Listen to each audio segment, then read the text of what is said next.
George Russell has said Mercedes must understand the black magic of Pirelli's current Formula One tires after they once again dictated the team's performance in Brazil. Russell qualified fourth for Saturday's sprint at Interlagos, and after a good first lap got up to second, having passed Sergio Perez and Lando Norris. But he couldn't maintain that form and lost out to both drivers as he dropped back to fourth, eventually finishing over 25 seconds shy of sprint winner Max Verstappen. Russell said the drop-off in performance had not been anticipated by the team. Yeah, really unexpected. We didn't expect to be the fastest, we thought we'd be a couple of tenths behind Max. Maybe similar pace to Lando. But clearly, we got something wrong today.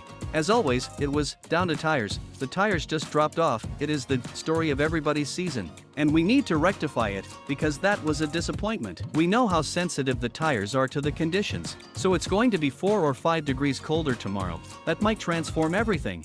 So not all is lost yet. I guess everybody in the paddock wished they understood it, but it's a bit of black magic. Russell was frustrated that he wasn't able to make the most of his strong first lap, especially his bold move for second on Norris. "It was a good start," he said. "I sort of had that turn 10 lined up as an overtaking opportunity. We were fast in turn 8 to 9, and I felt that was my chance, so glad to make that stick.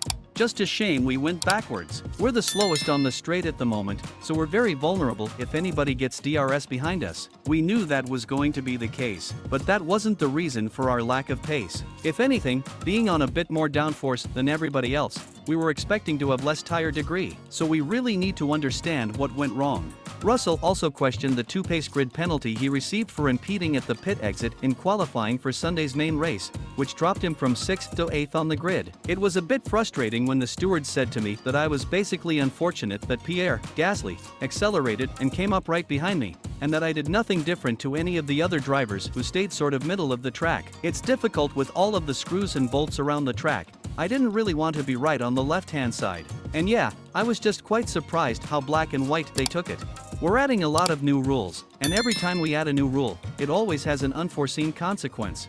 I appreciate why we're doing it, but definitely thought it was a bit harsh considering it was the very first time that rule was implemented. But we've just got to suck it up and move on."